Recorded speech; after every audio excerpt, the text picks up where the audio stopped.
Now, how does Flutter and Dart therefore then work internally? How is your Flutter app actually converted to a native app which can be published to the app stores?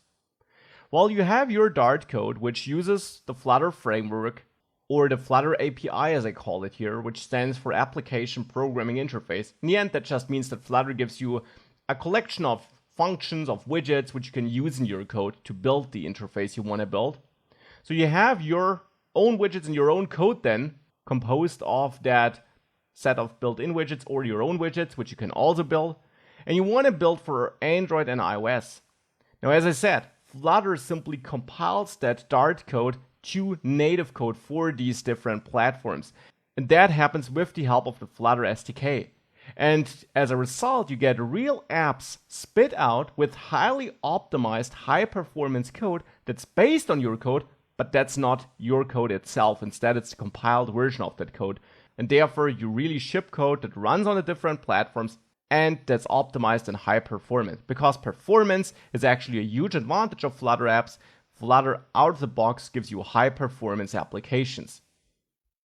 Now, in case you worked before with, let's say, React Native, which is kind of an alternative to Flutter, and I'll come back to this in a second, it's important to understand that Flutter does not use platform primitives. Now, what do I mean with that? We're having our Flutter app and we're targeting iOS and Android. Now, if we want to add a button, then in Flutter, with this UI as code approach, we do so by adding a raised button.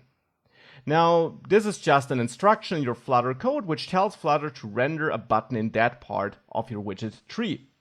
Now, you could think that what happens when the code gets compiled to that native code is that this raised button is translated to, hey, iOS, please give me your default button, which would be a UI button element in the iOS development world, and for Android, a widget.button, that we get these native buttons, which are of course part of the native development environments. And that's not what happens.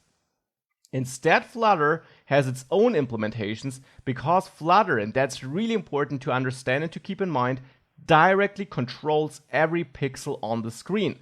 So Flutter does not compile your code to some native equivalents or native alternatives.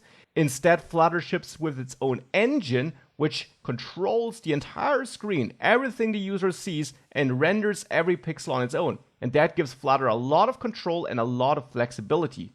Now, you don't have to care too much about that because Flutter does it for you, but it's important to be aware of that because that gives Flutter more control and less limitations, and therefore you implicitly, indirectly benefit from that. You have a good performance, you have a lot of power, a lot of things you can configure. You have full control over how you want to build your user interface.